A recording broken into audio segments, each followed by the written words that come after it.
سورہ رحمان تازہ اتری حضور پاک صلی اللہ علیہ وسلم، تو آپ حضرت علی کو اور حضرت عبداللہ ابن مسعود کو مکے سے لے کر نکلے، ایک پہاڑ کی گھاٹی میں آؤ، میرے اوپر ایک ایسی صورت اتری ہے جو آج تک آسمان سے کسی نبی پر نہیں اتری، تمہیں سناتا ہوں اور یاد کراتا ہوں۔ ایک غار کے اندر دونوں کو بٹھا کر حضور نے سورہ رحمان کی تلاوت کی، ان کو سبق دے رہے ہیں۔ کیا وہ شاگرد تھے جن کو نبی پڑھا رہا ہے اکیلے بیٹھ کر، ساری دنیا ان شاگردوں پہ قربان، استاد پر بھی اور شاگردوں پر بھی، پڑھانے والا اللہ کا نبی اور پڑھنے والے یہ دو شاگرد۔ اتنے میں قریب سے کچھ جنوں کی جماعت گزری۔ مکے میں مسجد ہے جس کو مسجد جن کہا جاتا ہے، یہ وہاں کا واقعہ۔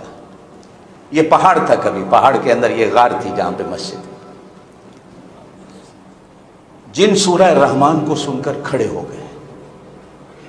جیسے ہی آپ نے سبق بند کیا تو جنوں میں سے ایک بڑا آگے آیا، آپ کیا پڑھ رہے تھے؟ کہا میں اللہ کا قرآن پڑھ رہا۔ آپ کون ہیں؟ کہا میں اللہ کا نبی ہوں۔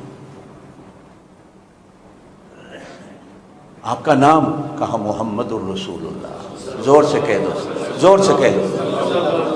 کیا یہ اتنا اچھا آپ پڑھ رہے تھے، کیا ہم بھی پڑھ سکتے ہیں؟ فرمایا اس کے لیے ایمان لانا ہوتا۔ کہنے لگے ایمان کیا ہے؟ آپ نے کہا کہو اشہد ان لا الہ الا اللہ و اشہد ان محمد رسول اللہ۔ یہ قرآن میں ہے سورہ جن میں۔ قالوا انا سمعنا قرآنا عجبا یہدی الی الرشد فآمنا بہ ولن نشرک بربنا احدا۔ حضور کے سامنے بیٹھ کر آپ کے ہاتھوں پہ ہاتھ رکھ کے ایمان لاتے ہیں اور کہتے ہیں آج کے بعد ہم شرک نہیں کریں گے۔ یہ جنوں کی جماعت تھی۔